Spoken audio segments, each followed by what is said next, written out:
But here's the point. I had a pivot point. A place in my life where I reached the bottom and realized I couldn't go any lower. I was sitting at the table having breakfast with my kids when my daughter said to me, "Dad, tell me the story of Inky, Blinky, and Stinky that you told us last night." They were stories of three little mice. I used to make it up. That morning I couldn't remember it. I didn't even remember tucking my kids in because I was drunk the night before.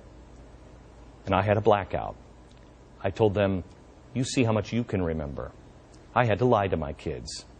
That hit me pretty hard. That was in 1995. It took me 4 years to make the changes in my life that I needed to and that I wanted to make. In November 1999, I began to change my life, and I have been on a course since then. I still make mistakes, but I try my hardest not to make the same mistakes that would bring dishonor to my family. The left has already doctored photos, documents, websites, which frankly only dishonor them and hurt my children. But as I said to my kid this week, there's more to come. Because some people want to make it about politics and money and not the truth. I will always tell you the truth, even when it hurts me personally.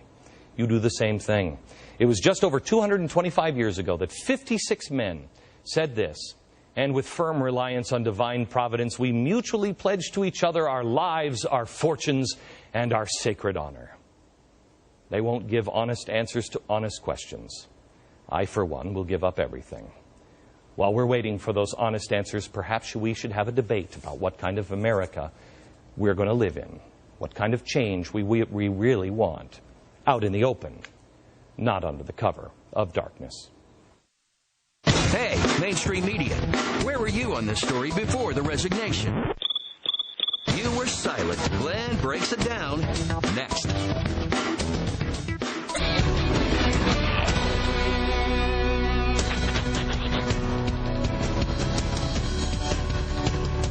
In these unreasonable times, we've been asking reasonable questions. We've been talking about Van Jones on this program since July 23rd.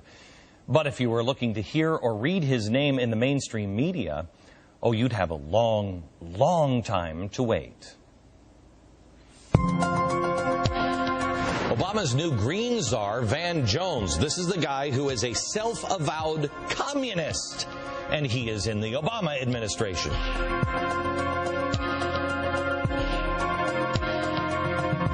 Van Jones, he is a self-proclaimed communist. He is one of the founding members of Apollo.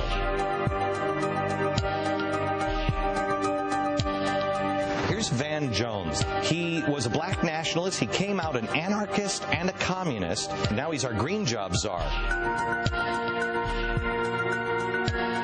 We asked the White House today this question: is the White House aware that Van Jones has this background in radical politics? If so, did it give the White House any pause? Here's the response we got.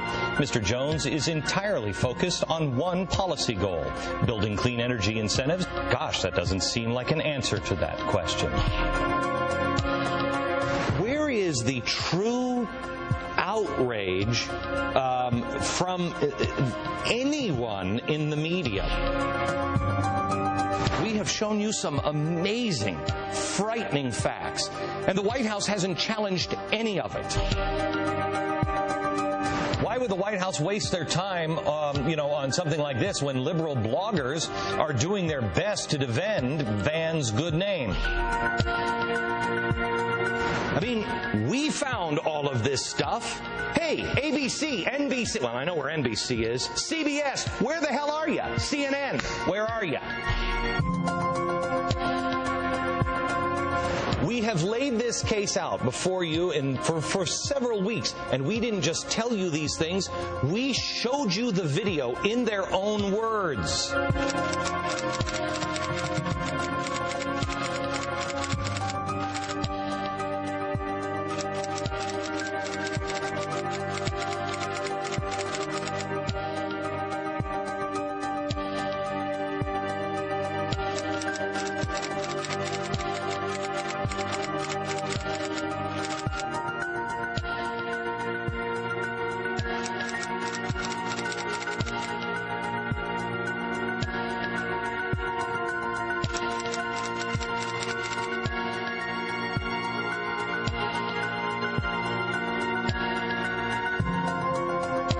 Absolutely amazing to me.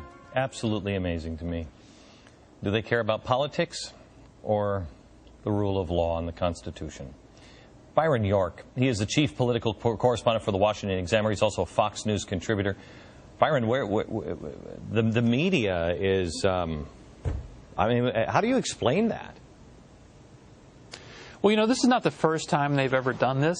There's a pattern of this kind of coverage. The most striking one concerns the New York Times and Reverend Jeremiah Wright. Remember back March 2008, the presidential race just explodes with this news of these sermons that Reverend Wright has given. The most incendiary quote of all is the famous GD America quote. The news pages of the New York Times don't report it. Days pass, weeks pass, months pass. It is not till 6 months after the news breaks that the actual news pages, the ones that report all the news that's fit to print, actually even report that in the New York Times. So the idea that they would ignore this Jones story until it was over, I mean, the first time they reported it was after Van Jones resigns, is actually kind of consistent with the way they've dealt with things. It amazes me, Byron, because if I didn't get my news from Fox, if I just got my news, you know, from CBS or ABC, I wouldn't even known there was any trouble. I wouldn't have known any of it. As of Friday, when this story was really boiling over, after the truther comments, as of Friday, when it was boiling over, neither the Washington Post, the New York Times, ABC, CBS, and NBC in the evening newscast, none of them have reported a single word about this Van Jones story. So a couple of questions come to mind on this one. I mean, you know, I do a radio show. A lot of our stations are on AM radio. It's amazing how many millions of people we can get to tune in cross bands from, you know, FM radio, cross bands, find us, listen to us as we're staticky under bridges and everything else. And yet our audience grows and grows and grows.